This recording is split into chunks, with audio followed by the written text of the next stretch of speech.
అఘోరి గురించి మనం మాట్లాడుకున్నాం. ఇప్పుడు మనం వర్షిని గురించి మాట్లాడుకుంటే ఎంత కిలాడో మీకు చెప్తే ఇప్పుడు చూడండి.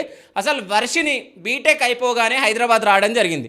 సో హైదరాబాద్ వచ్చి ఈమెకు యాక్టింగ్ అంటే చాలా పిచ్చి, అంటే నటించాలని చెప్పి చాలా పిచ్చితోటి షార్ట్ ఫిలిమ్స్ అవి ఇవి చేయడం జరిగింది. అదేవిధంగా ఒక రీసెంట్గా 2-3 సాంగ్స్ బయటికి రావడం జరిగింది.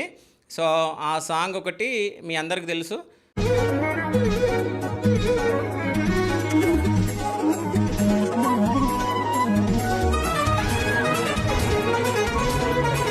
చాలా ఉన్నాయి ఆమె వీడియోస్, అంటే వర్షిని అని కొడితే చాలా ఆమె ఇన్స్టా ఐడి ఓపెన్ అవుతుంది. సో అందులో కొన్ని చూడడం జరిగింది. సో దాని గురించి మనం మాట్లాడుకుంటే, సో ఆమె డ్యాన్స్ చూడండి ఇందులో.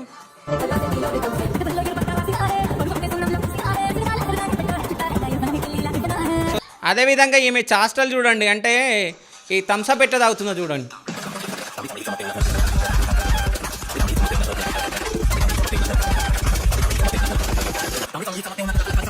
అయితే ఈమె ఒక మాట మాట్లాడడం జరిగింది. ఏమనంటే వీళ్ళిద్దరు వెళ్ళిపోయినప్పుడు, సో వీళ్ళిద్దరు కార్లో కూర్చొని మాట్లాడేటప్పుడు, అంటే ఈమె మేమిద్దరం ఆడవాళ్ళం కాదు, మేము ఇద్దరం లెస్బియన్స్ అని చెప్పేసి మాట్లాడడం జరిగింది.